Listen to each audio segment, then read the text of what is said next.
دفعہ کا ذکر ہے کہ ایک دور دراز سلطنت میں ایک خوبصورت اور نیک دل لڑکی رہتی تھی جس کا نام سنڈریلا تھا۔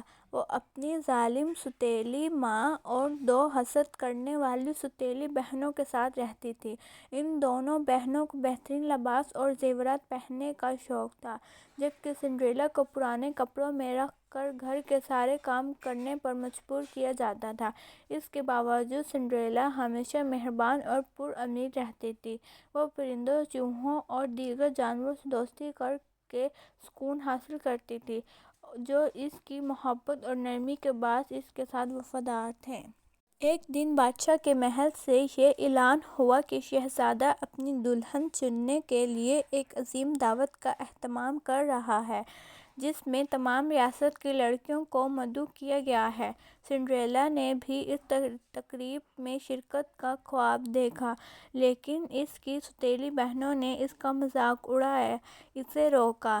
سنڈریلا نے اپنی ماں کے پرانے لباس کو نئے سرے سے سجا کر تقریب کے لیے تیار کیا، لیکن جیسے ہی وہ جانے لگی، اس کی سوتیلی بہنوں نے حسد میں آ کر اس کا لباس پھاڑ دیا اور قہقہے لگاتے ہوئے محل روانہ ہو گئیں۔ مایوس اور غمگین سنڈریلا باغ میں جا کر رونے لگی۔ اچانک ایک روشنی چمکی اور ایک جادوئی پری نمودار ہوئی۔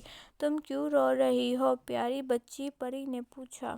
سنڈریلا نے اسے اپنی مشکلات بتائیں۔ پری نے اپنی جادوئی چھڑی گھمائی اور ایک کدو کو شاندار بگھی میں بدل دیا، چوہوں کو گھوڑا بنا دیا اور ایک چھپکلی کو نوکر میں تبدیل کر دیا۔ پھر اس نے سنڈریلا کے پھٹے ہوئے لباس کو ایک خوبصورت گاؤن اور شیشے کے جوتوں میں بدل دیا۔ "لیکن یاد رکھو، یہ جادو صرف آدھی رات تک رہے گا," پری نے سنڈریلا سے کہا۔